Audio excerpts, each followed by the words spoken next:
Bismillahirrohmanirrohim. Assalamualaikum warahmatullahi wabarakatuh. Sampurasun. Kumaha daramang sadayana? Alhamdulillah. Hatur nuhun pami daramang mah. Alhamdulillah dinten ayeuna urang tiasa patepang deui dina pangajaran basa Sunda. Insyaallah dinten ieu hideup baris diajar materi ngeunaan istilah pancakaki. Tah, pancakaki teh naon nya? Sami henteu sareng Pancasila? Panca indra atanapi panca-panca nu sanesna? Tah, pami hideup nembe nguping kecap istilah pancakaki ayeuna hideup bakal tiasa teras uninga naon anu disebat istilah pancakaki teh atanapi pancakaki teh. Urang langsung wae diajar ngeunaan materi istilah pancakaki.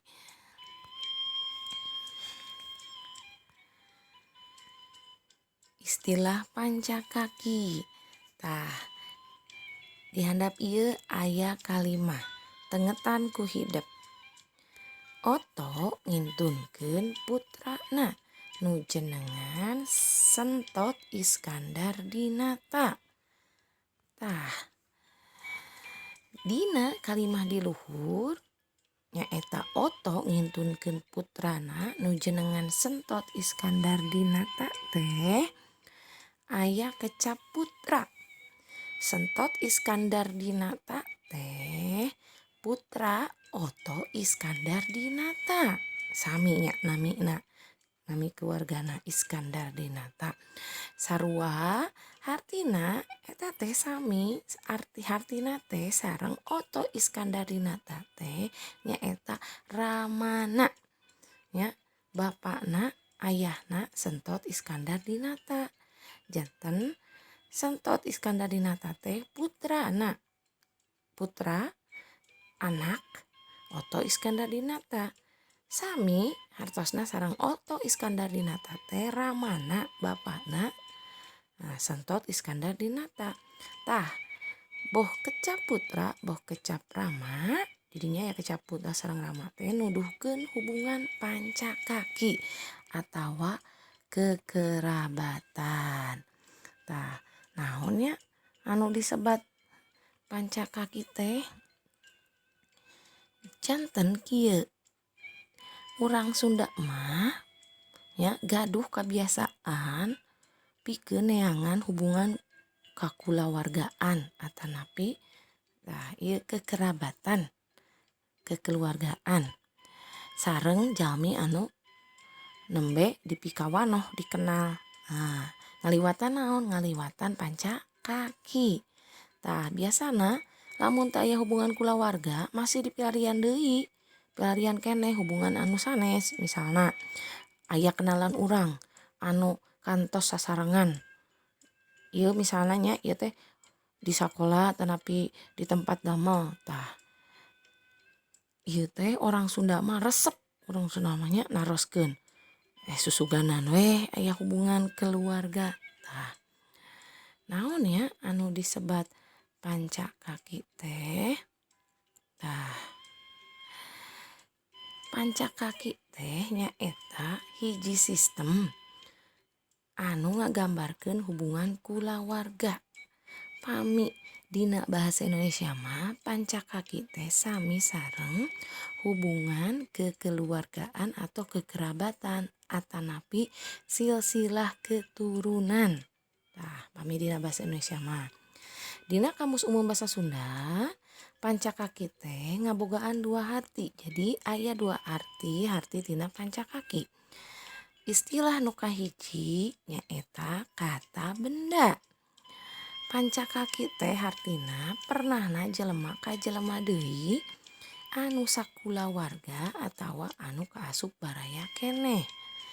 Tah, hartosna teh naon? Pami dina bahasa Indonesia mah pancakaki teh artina ningali menunjukkan hubungan antara seseorang kepada orang lain yang masih ada ikatan keluarga.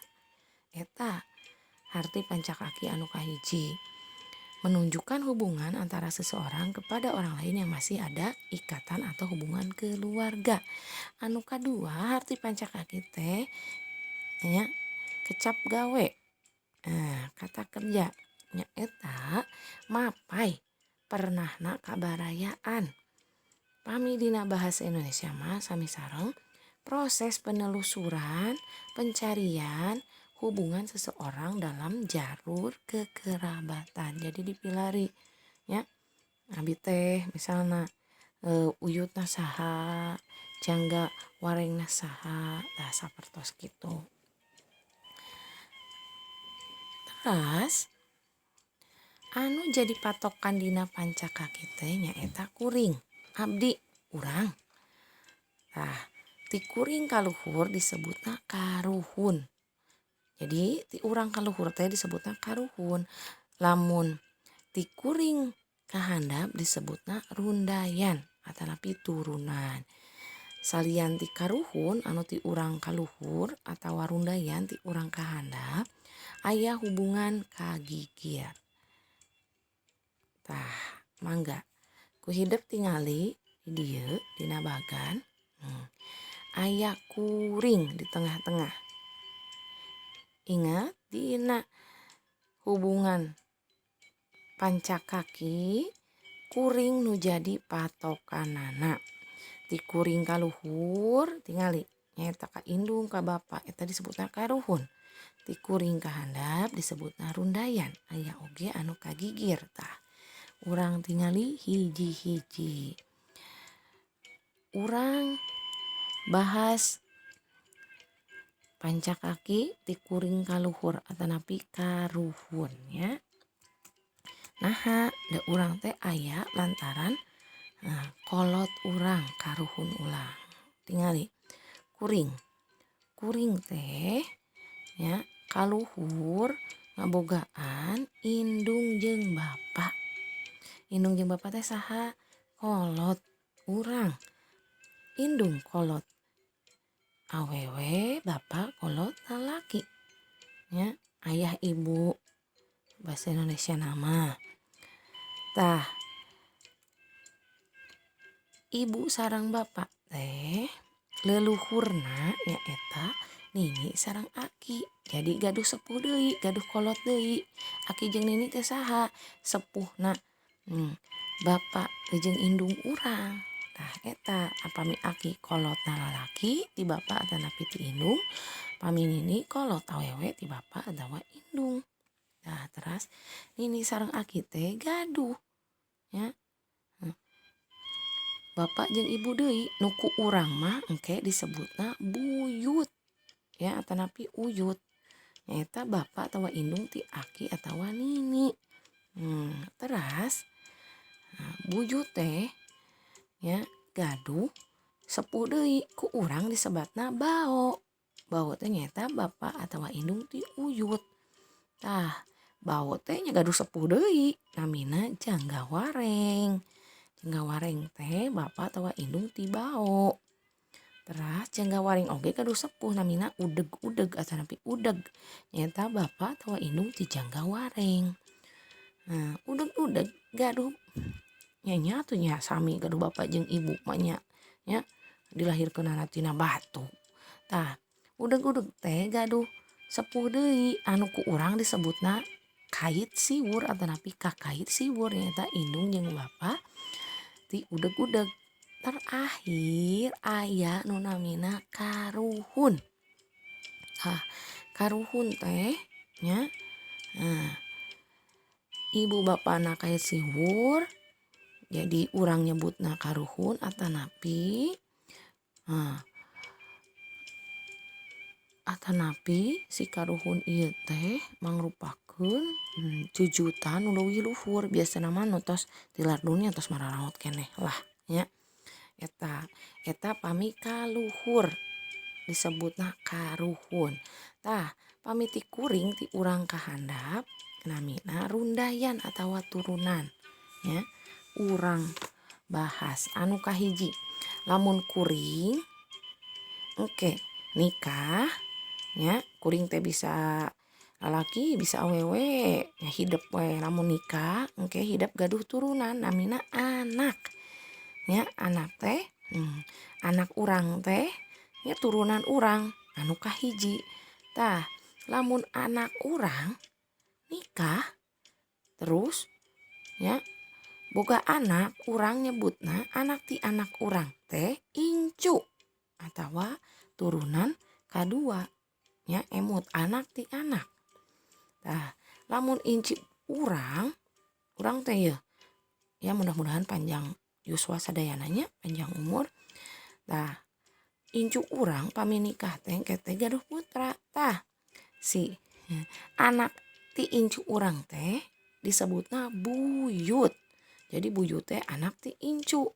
Saminya jika sepuhna atau kolotna nini jeung aki urang ya buyut disebutna. Teras ti buyut pami buyut urang nikah deui gaduh putra namina bao. Bao teh anak ti buyut. Tah eta teh turunan kaopat. Terus lamun bao nikah gaduh putra nah disebutna janggawareng ku urang mah jadi anak ti bao. Terus lamun janggawareng nikah gaduh putra disebutna lamun ku urang teh udeg-udeg nyaeta anak ti janggawareng. Udeg-udeg nikah gaduh putra disebutna kahit siwir atawa kakahit siwur. Tah pami atos ka 7 turunan urang disebutna katuncar mawur. Katuncar teh pami bahasa Indonesia nama ketumbar eta nu barulet bumbu masaknya mawur nya katuncar mawur. Katuncar jadi ketumbar yang menyebar. Jadi saking lobana turunan urang disebutna katuncar mawur. Tah di dieu ku hidup tiasa ditingali boh karuhun urang boh rundayan urang ya aya 7 turunan dina istilahnya pancakaki mah aya nu disebutna 7 turunan. Nah teras aya oge hubungan kagigir. Kumaha maksudna? Tah hubungan kagigir teh janten lamun indung bapa urang ya gaduh rai atanapi raka eta oge aya istilah pancakakina. Pami indung atawa bapa urang ngabogaan lanceuk istri atanapi pamegat disebutna uwa ya. Uwa teh lanceukna bapa atawa indung urang. Tah engke teh anak uwa ku urang disebutnya kapilanceuk. Pami bahasa Indonesia mah kakak sepupu. Nah urang oge kuring urang lamun ngabogaan ya bisa ngabogaan adi bisa ngabogaan lanceuk. Lamun lanceuk mah anak indung jeung bapa urang anu sadarah bisa lalaki atau awewe anu leuwih kolot. Lamun adi ya anak indung jeung bapa urang anu sahandapeun urang nu leuwih ngora dulur sadarah urang bisa lalaki atawa awewe. Tah sapertos kitu. Jadi tong hilap pami indung jeung bapa urang boga lanceuk disebutna uwa. Anak uwa disebutna kapilanceuk. Tanapi kakak sepupu bahasa Indonesia nama. Tah pami indung jeung bapa urang ngabogaan adi ya adi dulur sadarah boh lalaki atau awewe nu leuwih ngora. Tah disebutna ku urang naon bibi jeung paman atawa emang. Lamun bibi mah adi awewe ti bapa atawa indung urang ya anu leuwih ngora. Lamun paman atawa emang mah hidup mah lamun bahasa Indonesia nyebatna omnya adi lalaki ti bapa atawa ti indung. Tah engke teh lamun bibi jeung emang ya nikah teh turunanana disebut anak bibi jeung emang teh disebut kapi adik teh ya dulur misan anak paman atau bibi pami dina bahasa Indonesia mah adik sepupu. Tah salerosna seueur deui aya nu namina alo. Tah lamun lanceuk urang nikah si anakna teh nya alo urang nyaeta anakna lanceuk. Lamun adi urang nikah nya teras kedua putra si anakna teh ku urang teh disebutna suan. Terus aya deui nu namina aki ti gigir, nini ti gigir, aya incu ti gigir, emang ti gigir, bibi ti gigir jeung lain sajabana. Wah pokona mah pami di rundai hiji-hiji nya pami disebutkeun hiji-hiji seueur pisan. Istilah pancakaki teh langkung ti 50 sok ieu oge tos sabariji nya. Tah janten nu namina pancakaki tong hilap nyaeta tadi dinu ngawitan pancakaki teh sistem anu ngagambarkeun hubungan keluarga tanapi silsilah keluarga bahasa Indonesia nama. Ayeuna saatos hidup ngupingkeun ya penjelasan materi ngeunaan istilah pancakaki ti Ibu Nenden mangga aya pancen aya tugas latihan di dieu aya 5 soal. Di dieu mah pe ku hidup diskusikeun tapi bade diskusi saha tiasa nya pami hidup misalna aya nu teu acan ngartos materina mangga tiasa langsung ngahubungi Bu Nenden nya pribadi wae japri atanapi misalna nuju ngerjakeun ieu naros ya ka mamah ka ibu abi atanapi kanu aya di bumi mangga. Tah di dieu 5 soal naon anu disebutna hubungan pancakaki di handap ieu. Insya Allah mungkin pami hidup atau rengseng ngerjakeun pancen ieu urang bahas tina Zoom meeting. Mangga ku hidup kerjakeun pancen ieu teras mungkin urang bahas tina Zoom meeting. Tah materi kanggo dinten ayeuna dicekapkeun sakitu wae. Hapunten pami aya kalepatan hatur nuhun kanggo perhatosanana. Pamungkas wassalamualaikum warahmatullahi wabarakatuh.